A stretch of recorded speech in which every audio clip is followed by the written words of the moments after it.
Assalamualaikum warahmatullahi wabarakatuh.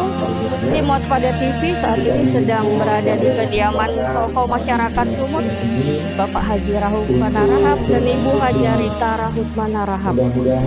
Di sini sedang dilaksanakan pengajian majelis taklim yang dihadiri oleh ratusan undangan pengajian untuk mendengar tausiah dari Ustadz Salim Afilah dengan tema menuju surga dari rumah tanggaku di pendopo Majelis Taklim Khadijah Kompleks Tasbih 1 Lokal nomor 25 Medan. Berikut liputannya. Assalamualaikum warahmatullahi wabarakatuh. Alhamdulillah, puji syukur kehadiran Allah Subhanahu wa taala. Rasa syukur yang tidak terhingga dan tak putus-putusnya. Hari ini kita diberikan nikmat sehat sehingga dapat berkumpul di tempat ini di pendopo Khadijah. Selawat dan salam pada junjungan kita Nabi besar Muhammad sallallahu alaihi wasallam. Ibu-ibu yang dirahmati Allah, terima kasih saya ucapkan telah hadir di majelis taklim ini. Saya nggak bisa menyebutkan satu persatu saya, karena ini dari berbagai majelis taklim. Alhamdulillah sudah mau berkunjung kemari. Insya Allah kita mendengarkan tausiah dari Al-Ustadz Salim Afilah, dan ilmunya bisa kita bawa ke rumah dan kita terapkan buat kita untuk menuju ke surga.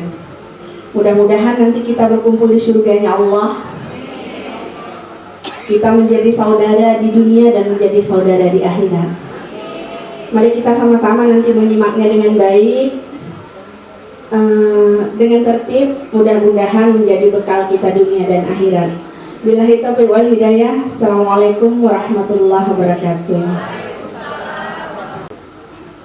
Alhamdulillahi wa kafa wassalatu wassalamu ala rasulil mujtaba Sayyidina wa habibina wa syafi'ina wa maulana Muhammadin al-Mustafa wa ala alihi wa ashabihi wa dhurriyatihi wa kulli man ittaba'al huda.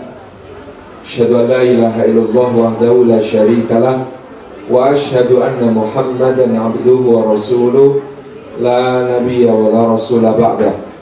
Uhayyikum bi tahiyatil islamiyah, tahiyatin thayyibatin mubarakah, tahiyatin min indillahi, tahiyati ahlil jannah. Assalamu alaikum warahmatullahi wabarakatuh.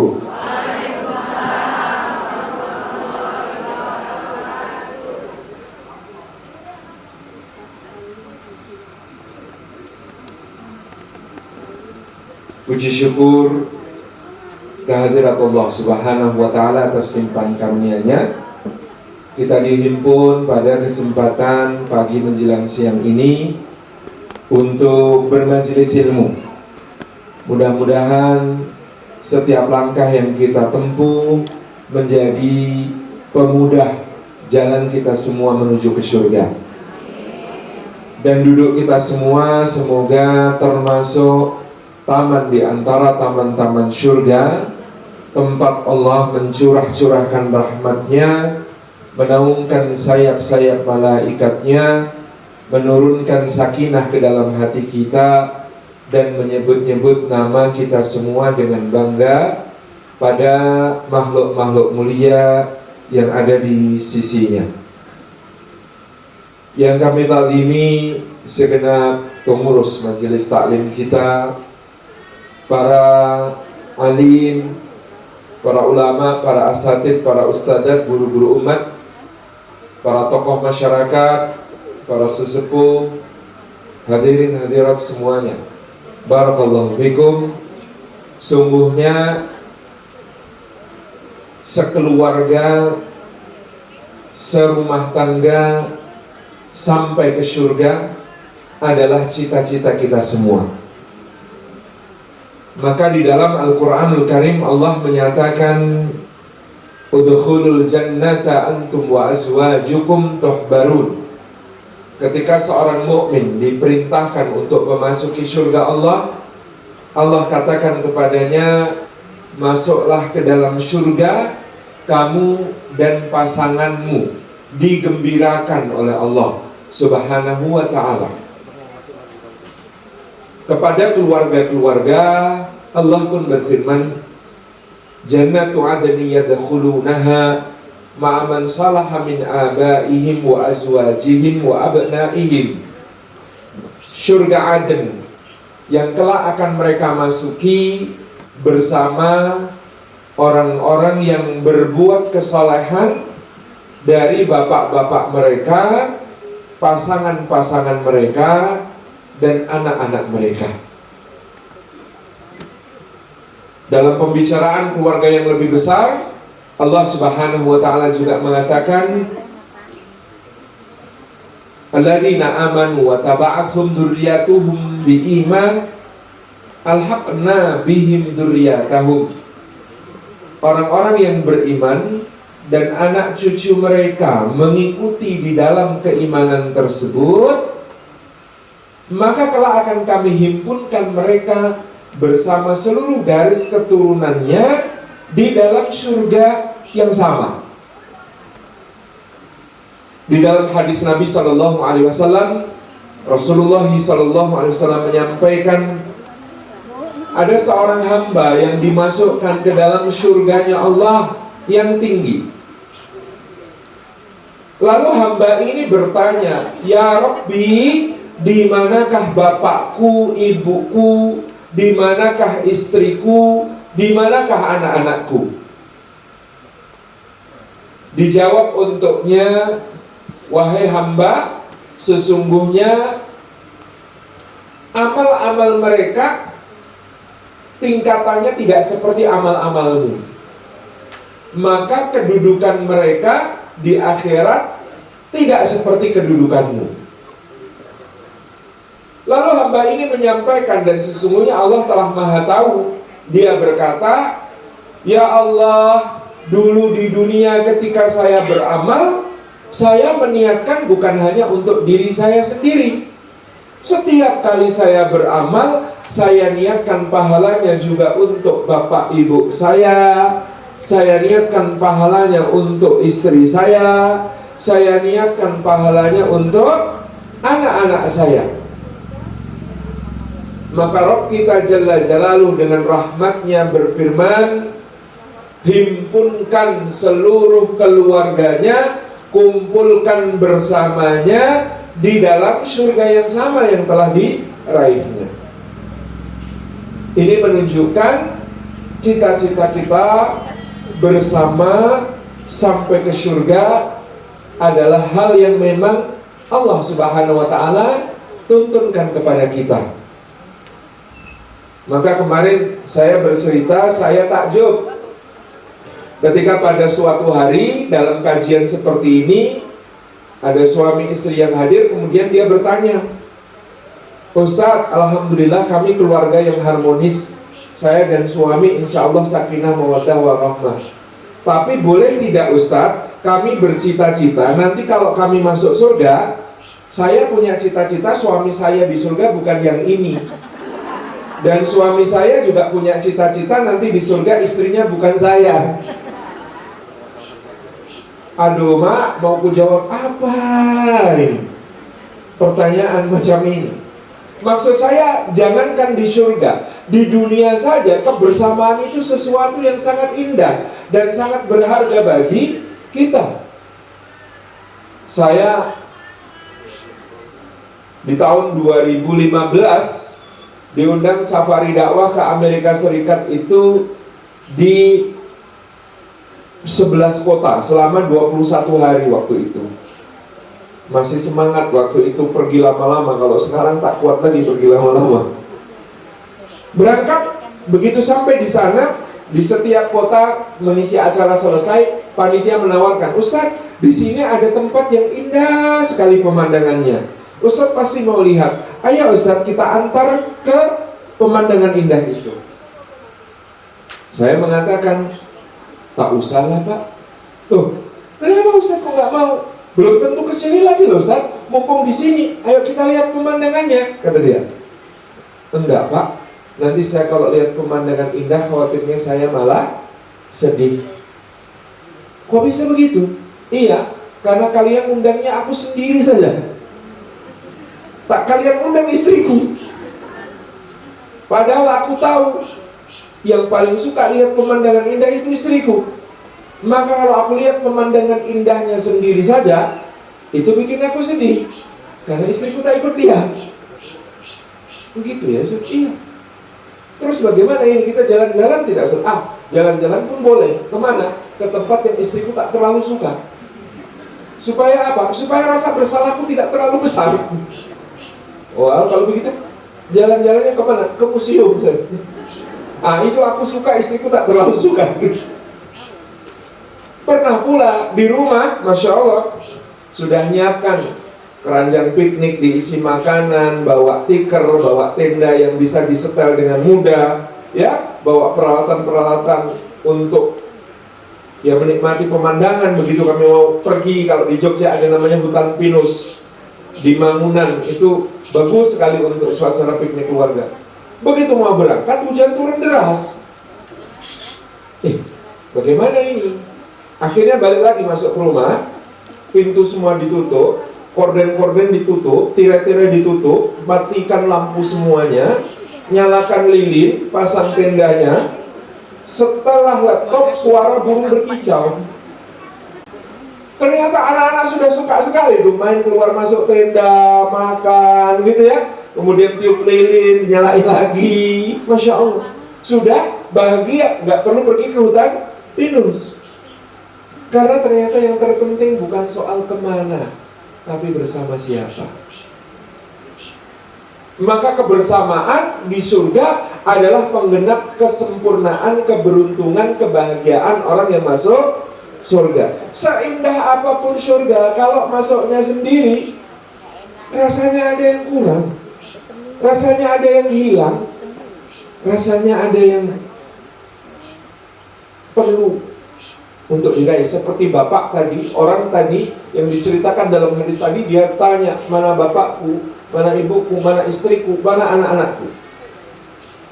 Maka kepada penanya tadi yang dia bilang, saya pengen nanti kalau sudah surga, suaminya bukan yang ini, kata istrinya. Suaminya juga bilang, saya juga maunya istri saya di surga nanti bukan yang ini. Saya sampai kebayang, apakah mereka selama hidup begitu saling menyakiti satu sama lain, sampai-sampai trauma, nggak mau yang ini pasangannya di surga. Tapi demi supaya tetap tentram, saya menjawab begini, Ibu, Bapak, bagaimana kalau sekarang kita fokus dulu pada upaya kita untuk masuk surga. Nanti kalau sudah sampai di surga, kita musyawarahkan lagi. Karena masuk surganya belum tentu, kita sudah ribut duluan, mau cari pasangan lain belum. Makanya lebih baik masuk surga dulu, baru nanti kita bicarakan lagi di sana. Itu upayanya. Nah, maka bagaimana caranya supaya kita bisa mencapai cita-cita ini? Apa tema kita nih? Menuju surga dari rumah tanggaku. Bagaimana caranya? Yang pertama, keluarga yang akan menuju surga dari rumah tangganya adalah keluarga yang saling mendoakan. Berdoa dan saling mendoakan.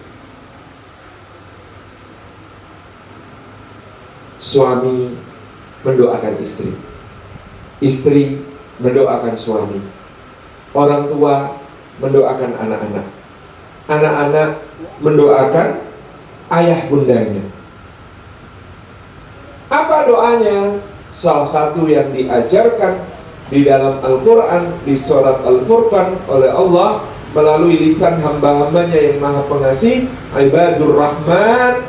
Doanya berbunyi, Rabbana hablana min azwajina wa dzurriyyatina qurrata a'yun waj'alna lil muttaqina imama. Hebat kali orang Medan, hafal semua. Berapa kali berdoa begitu sehari semalam, Bu? Kalau tiap saat, Masya Allah, tiap habis salat, alhamdulillah, luar biasa. Ini doa yang sangat penting yang kami, pencipta kami, pemelihara kami, pemberi rezeki kami, pengatur segala urusan kami, pemilik kami, penguasa kami. Ya Allah, hab lana, anugerahkanlah kepada kami, min azwajina, dari pasangan kami, wa dzurriyyatina, dan anak keturunan kami, qurrata a'yunin, Telepon aja. mereka menjadi penyejuk mata dan hati bagi kami. Indah sekali doa ini karena menyebut kata-kata qurratu a'yun. Kata-kata qurratu a'yun dalam bahasa Arab artinya menyejukkan mata sekaligus menyejukkan hati. Karena apanya? Kata para mufassir, menyejukkan mata dan hati karena hati mereka beriman, karena badan mereka beramal soleh, beribadah, berketaatan, karena perilaku mereka berakhlak mulia. Jadi ketika kita berdoa, Rabbana hab lana min azwajina wa dzurriyyatina qurrata a'yun, itu sebenarnya kita mohon sama Allah agar Allah perbaiki anak kita, suami kita, istri kita, pasangan kita, untuk kita sampai dia menyejukkan mata, sampai dia menyejukkan hati kita dengan imannya, dengan ibadahnya, amal solehnya, dan akhlaknya. Masya Allah. Kata qurrata a'yun dalam hadis Nabi SAW mengatakan, dijadikan kecintaanku pada dunia kalian itu pada dua hal. Rasulullah itu yang paling dicintai dari dunia ini cuma dua, satu istri, dua wewangian. Rasulullah itu paling suka dari dunia ini cuma dua, satu istri, dua wewangian.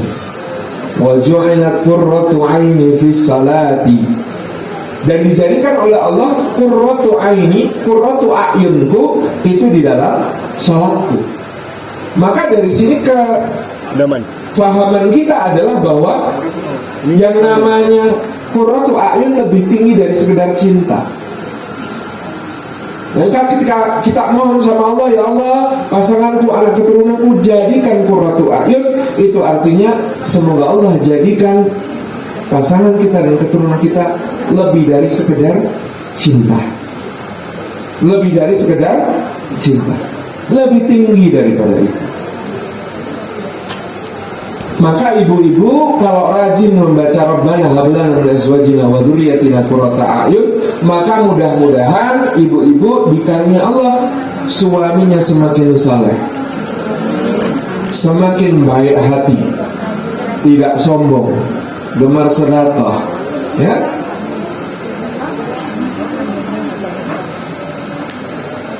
Ada di rumah lain.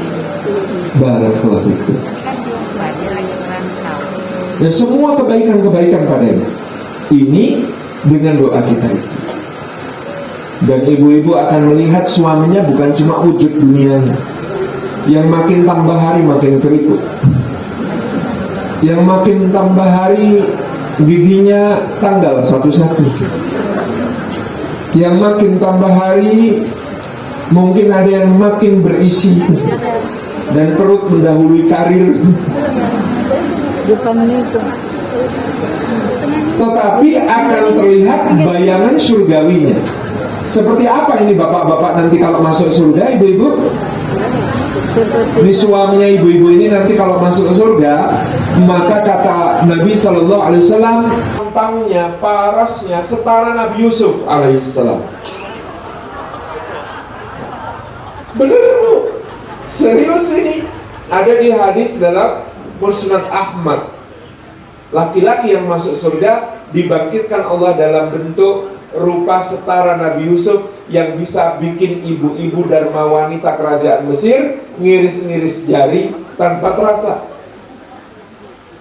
Keren amat ya.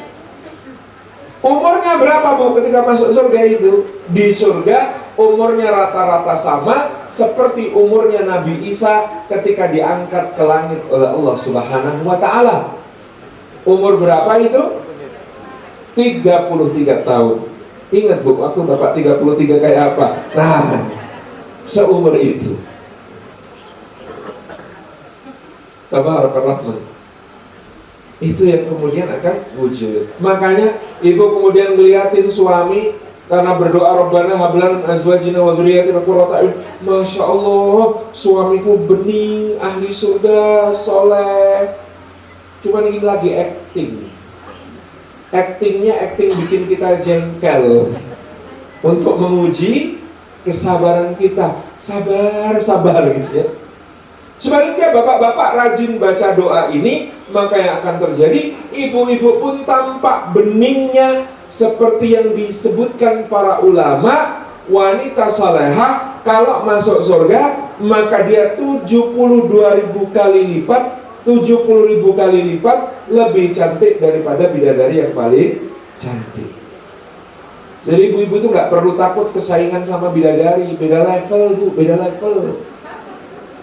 Bidadari itu diciptakan secara langsung. Ibu-ibu itu diciptakan dari kehamilan sudah susah, dilahirkan juga susah, ya, jadi bayi juga susah, ya, tumbuh dan berkembang juga susah, makin gede juga makin nyusahin. Susah semuanya. Yang ditempa dengan kesulitan-kesulitan, plus ibu-ibu di dunia melakukan amal-amal soleh. Sholatnya, puasanya, sedekahnya, sholat sunnahnya, amal-amalnya. Masa mau dibandingkan sama bidadari yang sama Allah diciptakan secara langsung pun langsung jadi? Mana yang lebih mulia? Bu ibu. Maka bapak-bapak kalau melihat ibu-ibu istrinya dengan doa Rabbana hab lana min azwajina wa dzurriyyatina qurrata a'yun, ibu-ibu di mata bapak tampak 70.000 kali lipat lebih cantik daripada bidadari yang paling cantik. Cuma sekarang sedang menyamar. Ini penyamarannya ya jadi yang kayak gini nih sekarang. Atau kadang-kadang kalau di rumah bukan di pengajian lebih parah gitu. Daster ada tambalannya, nodanya pun lengkap, ada noda jelantah, saus, kecap, oli, masker belum dihapus, mata masih dipasang mentimun. Subhanallah, itu penyamaran sempurna itu. Sampai gak dikenali lagi aslinya bagaimana kan. Tapi karena berdoa Rabbana hab lana min azwajina wa dzurriyyatina qurrata a'yun waj'alna lil muttaqina imama, dijaga Allah dari godaan-godaan yang di luar. Dijaga Allah dari godaan-godaan yang ada di handphone. Dijaga Allah dari segala keburukan. Maka ini prinsip pertama, sekeluarga ke surga, caranya saling mendoakan. Yang kedua, caranya adalah dengan saling mensyukuri satu sama lain. Dan saling mensyukuri satu sama lain, maka Allah akan tambahkan nikmat itu. Karena janji Allah, la in syakartum la azidannakum. Kalau kamu bersyukur, pasti akan aku tambah nikmatnya kepadamu. Ibu-ibu pernah mensyukuri bapak? Syukurin gitu. Bapak pulang dari bekerja, capek, penat, ketok pintu lemes, beban kantor numpuk, urusan gak beres-beres, ngetok pintu suntuk. Tapi ibu bukain pintu, kemudian dengan ceria, selamat datang abang sayang. Hilang semua penatnya. Karena rasa syukur. Kaget dia, istrinya jadi energik kayak 17 tahun lagi. Assalamualaikum abang sayang. Tabarakallah. Disyukuri, dicium tangannya. Terima kasih abang sayang, sudah bekerja membanting tulang sampai linu-linu semuanya. Sudah bekerja memeras keringat sampai habis keringatnya tak tersisa. Untuk keluarga, Masya Allah kami bersyukur. Abang pejuang, abang hanya menjemput yang halal, abang tak sudi pada yang haram.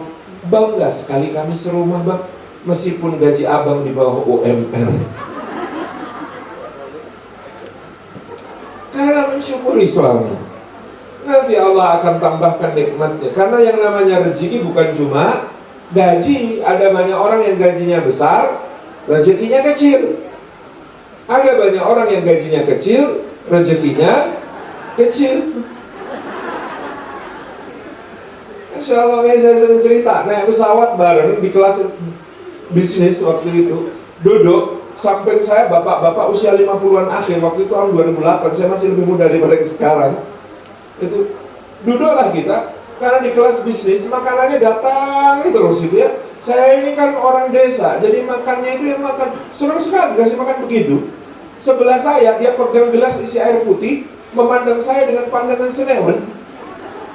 Saya tanya, Bapak kenapa nggak makan? Apa jawab dia? Nasib dek, dulu waktu muda pengen makan enak, belum ada duitnya. Sekarang ada duitnya, apa-apa tak boleh sama dokter. Mau makan gurih, kata dokter jangan pak, kolesterolnya. Mau makan manis, kata dokter jangan pak, diabetesnya. Mau makan asin, kata dokter jangan pak, darah tingginya. Mau makan kacang saja nggak boleh, kata dokter jangan pak, asam uratnya. Terus saya bilang sama beliau, Pak, belum tahu bapaknya rupanya asam urat itu bisa turun dengan kacang, Pak. Hah? Naik? Bukan, Pak, turun. Kata orang-orang naik, Dek. Turun, Pak. Turun bagaimana maksudnya, Dek? Dari perut turun ke kaki, Pak. Ya, asam uratnya dari perut turun ke kaki. Ada saja dia gitu. Terus ngobrol ternyata waktu itu beliau direktur utama sebuah BUMN, gajinya kira-kira waktu itu 200 juta per bulan. Mau kau gaji 200 juta per bulan? Tapi nggak boleh makan manis, nggak boleh makan asin, nggak boleh makan gurih, nggak boleh makan kacang. Repot pula. Sebaliknya ada kawan saya, seorang Ustadz ngaji TPA begitu, dulu motornya motor Honda 70 yang asal bannya mau berputar dia sudah bersyukur. Kemana-mana ngajar ngaji, anak-anak, ibu-ibu, ya, bapak-bapak begitu. Tapi kalau Allah sudah menetapkan ini, makanya akhwat-akhwat kalau cari suami jangan cuma lihat slip gaji. Kalau cari suami lihat potensi rezeki. Nah ini orang ini potensi rezekinya besar, karena ternyata tidak lama kemudian dekat kampungnya dibangun sebuah perumahan mewah. Di tengah-tengahnya ada masjid. Di sebelah masjid dibangunkan rumah marbot. Ketika terjadi musyawarah antara pengembang perumahan dengan tokoh-tokoh masyarakat, semuanya sepakat. Siapa yang jadikan marbot? Ustadz yang itu. Karena dia baik. Jadilah dia dapat rumah di situ, rumah dinas marbot. Ketika dia ngajar ngaji, ngimami, macam-macam, akhirnya dia bikin kegiatan masjid, semarak. Suatu hari kegiatan masjid perlu pinjam mobil, pinjamlah dia mobil ke salah satu pemilik rumah di perumahan itu. Mobilnya bagus, dia pinjam. Hari berikutnya si pemilik mobil ketagihan dipinjam si Ustadz. Ustadz, mobil saya kapan dipinjam lagi? Kalau habis dipakai Pak Ustadz, itu wanginya beda begitu. Enak kali, kayaknya berkah juga.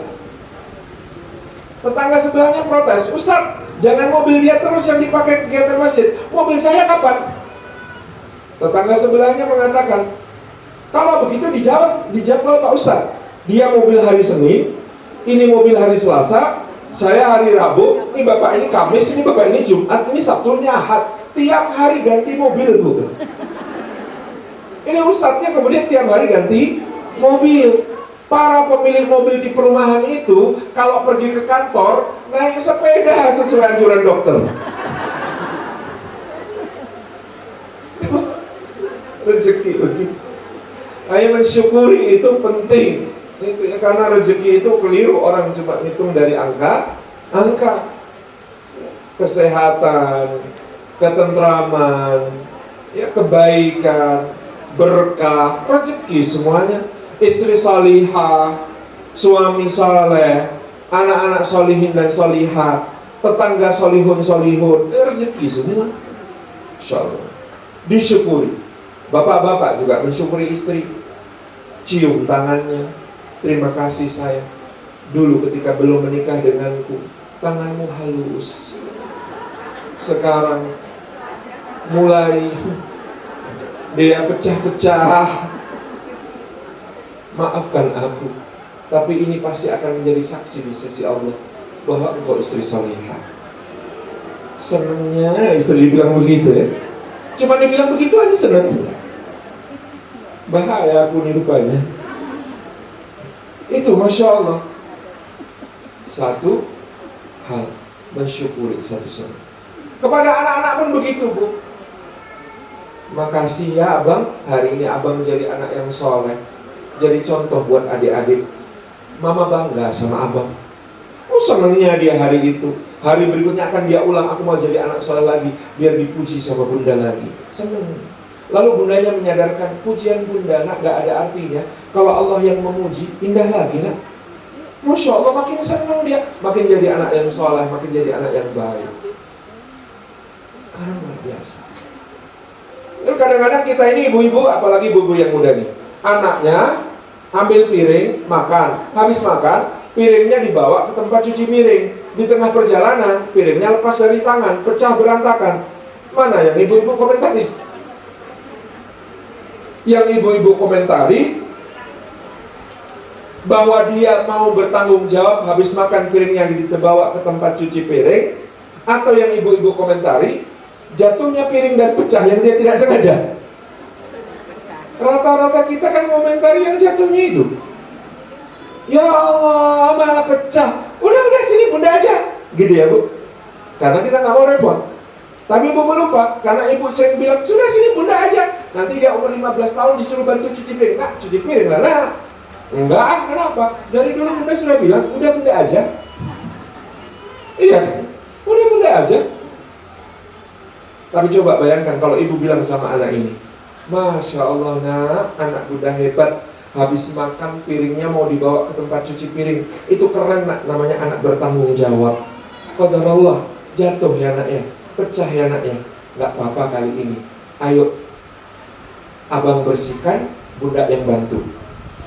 Meskipun nanti bunda yang kerjain lebih banyak bersih-bersihnya, katakan abang yang bersihkan, bunda yang bantu. Supaya apa? Dia jadi pelaku utama, bertanggung jawab sepenuhnya.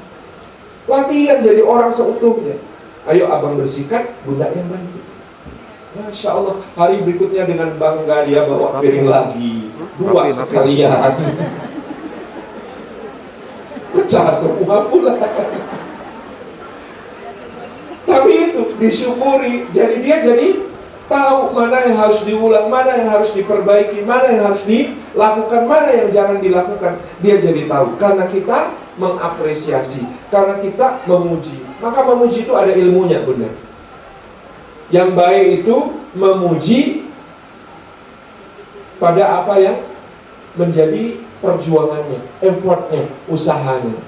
Kalau soal fisiknya, ganteng amat, itu boleh muji tapi kembalikan kepada Allah. Masya Allah, tabarakallah, Masya Allah, la quwata illa billah, ganteng sekali anak ini. Boleh.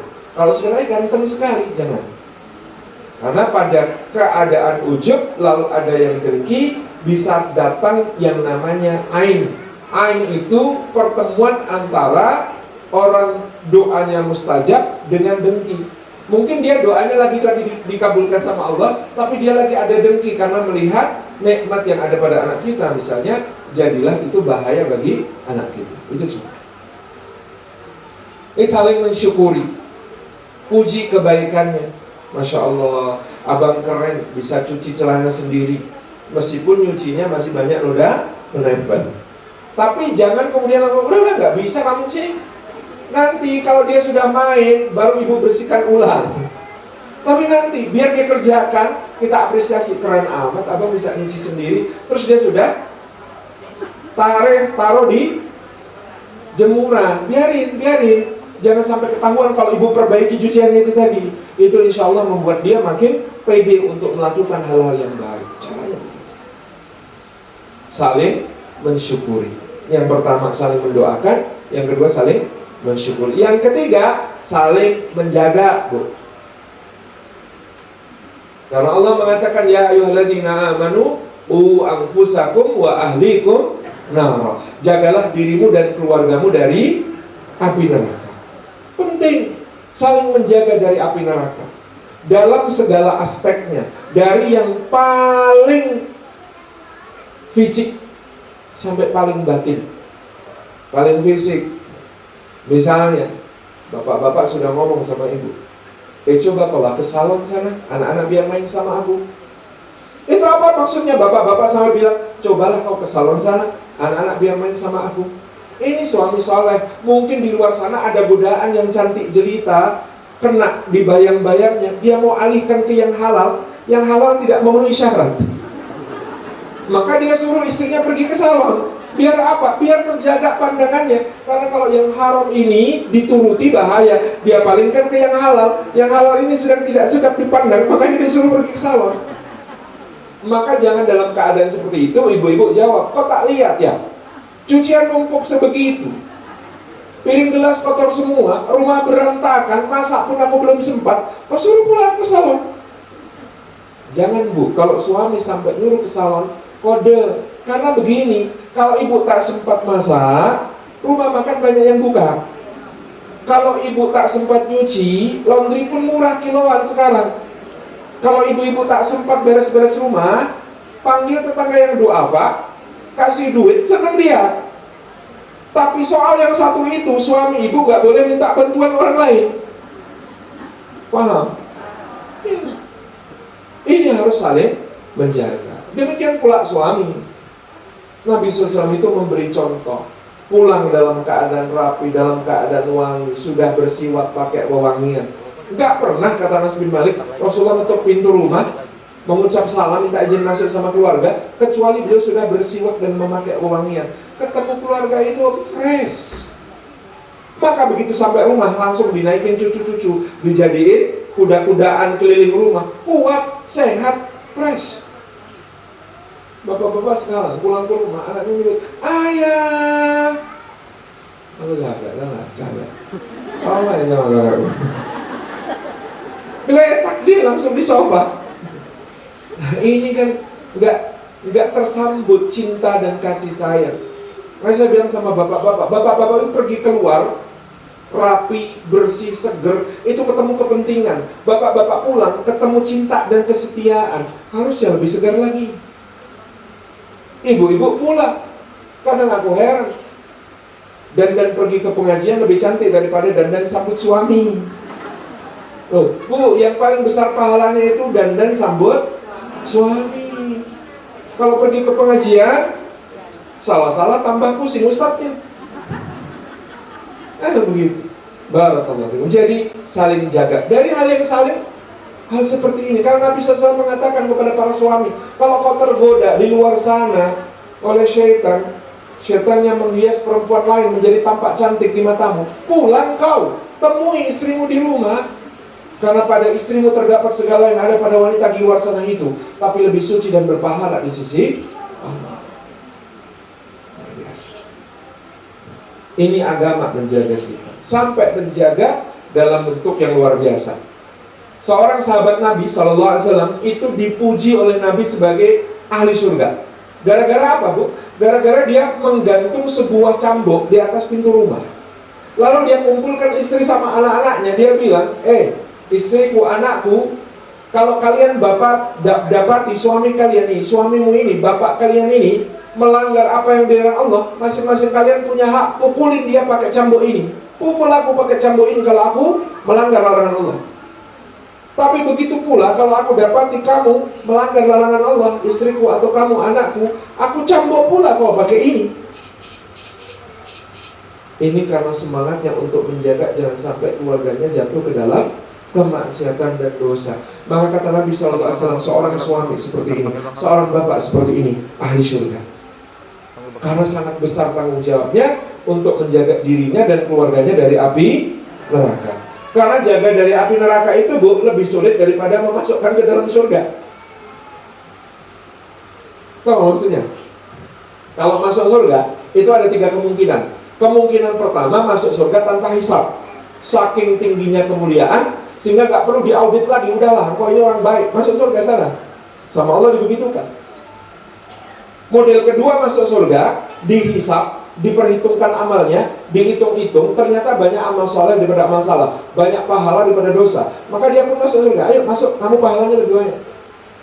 Model ketiga, ketika ditimbang amalnya, meskipun dia orang beriman, ternyata maksiatnya lebih banyak daripada taatnya, ternyata dosa-dosanya lebih berat daripada pahalanya, maka Allah bilang, kamu nanti masuk surga, tapi kamu harus tebus dulu kesalahanmu, masuk neraka dulu mampir sebentar.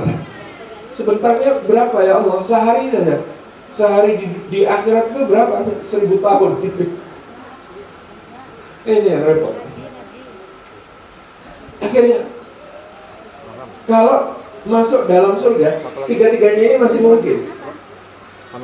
Tapi kalau Allah bilang, ku anfusakum wa ahlikum nar, jaga dirimu dan keluargamu dari api neraka, itu cuma kemungkinan pertama dan kemungkinan kedua, betul?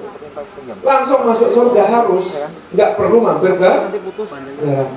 Itulah beratnya ku anfusakum wa ahlikum nar.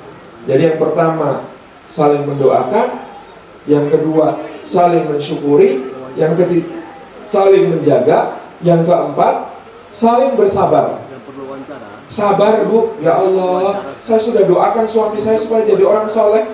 Itu doanya tadi malam, kok pagi ini belum soleh ya? Sabar. Saya sudah doakan anak saya jadi anak berbakti, berdoanya semalam, kok pagi ini belum berubah ya? Sabar. Doa, doa, doa, sabar. Didik, sabar. Ya, luruskan, sabar. Nasihati, sabar.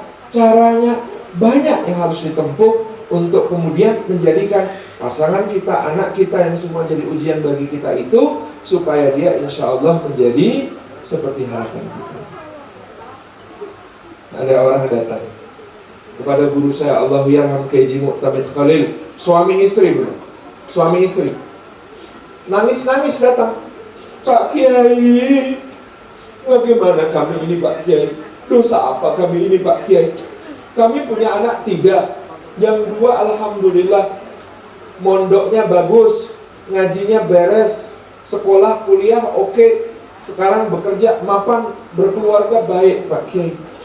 Tapi anak kami yang ketiga Pak Kiai, ya Allah, mondoknya ambiar, ngajinya bubar, sekolahnya buyar, semua nggak karu-karuan, nakal sekali anak kami yang ketiga. Celaka kami Pak Kiai, kami dosa apa kok sampai begini? Pak Kiai menjawab, berapa Pak anaknya Pak? 3 Pak Kiai. Berapa yang nakal Pak? 1 Pak Kiai. Lumayan, udah bagus banget itu. Loh, kok Pak Kiai bilang gitu? Lah iya, wong di dalam Quran ada cerita, ada orang yang sangat soleh, lebih soleh daripada bapak. Bapaknya orang ini jauh lebih soleh daripada bapaknya bapak.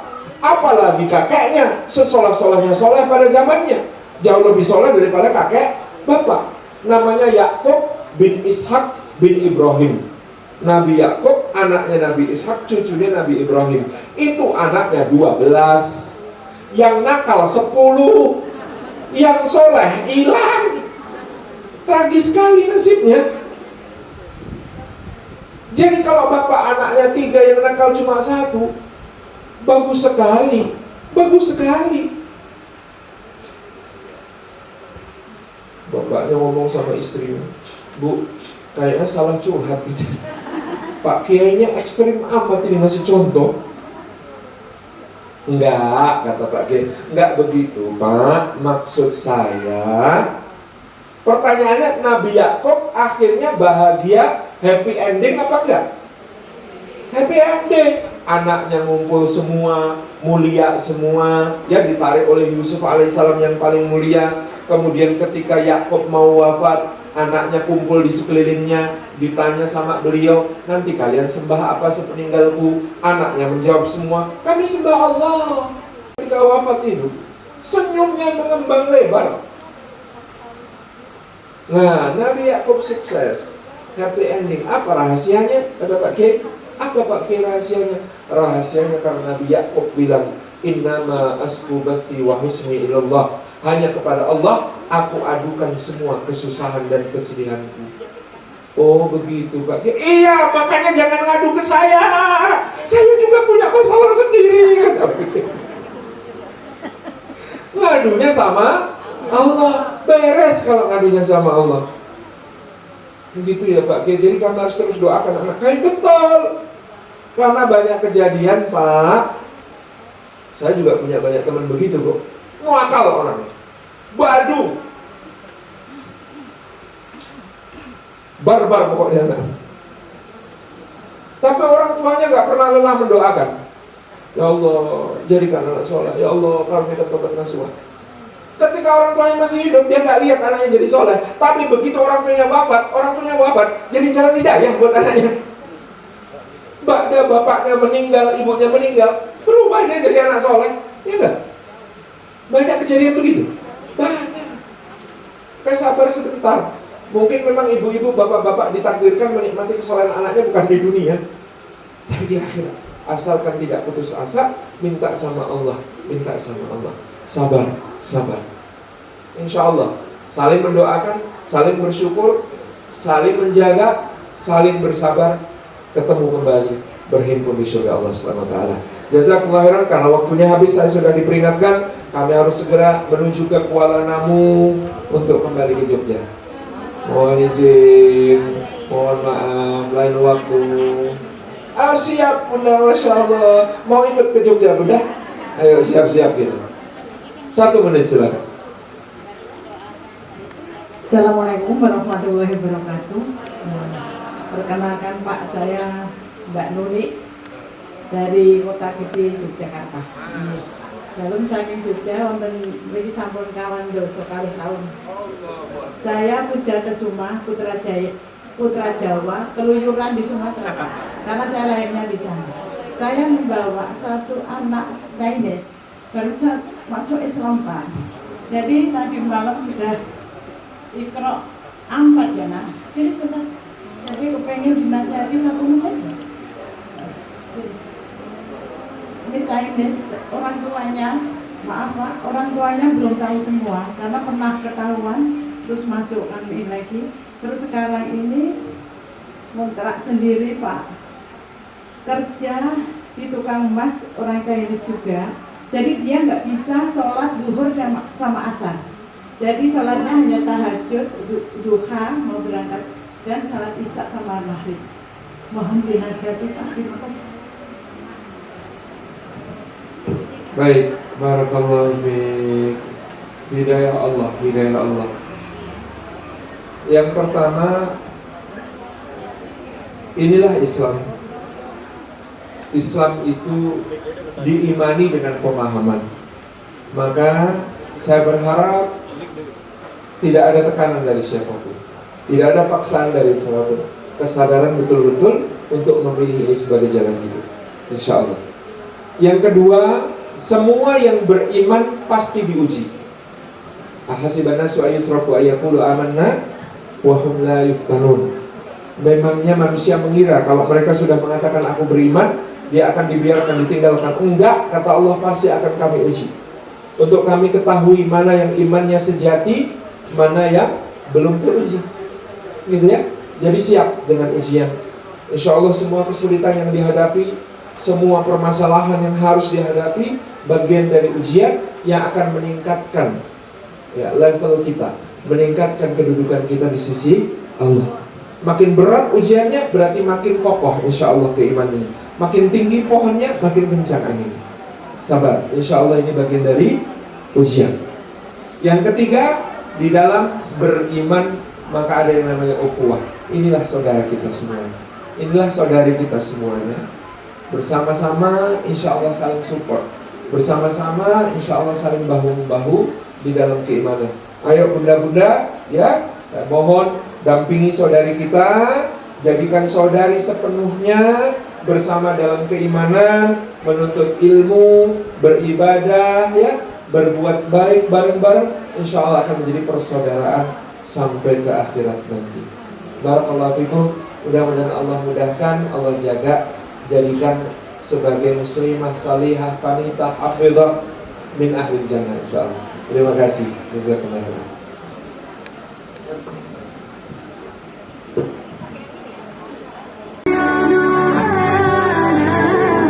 مولانا يا مولانا يا سميع دعاء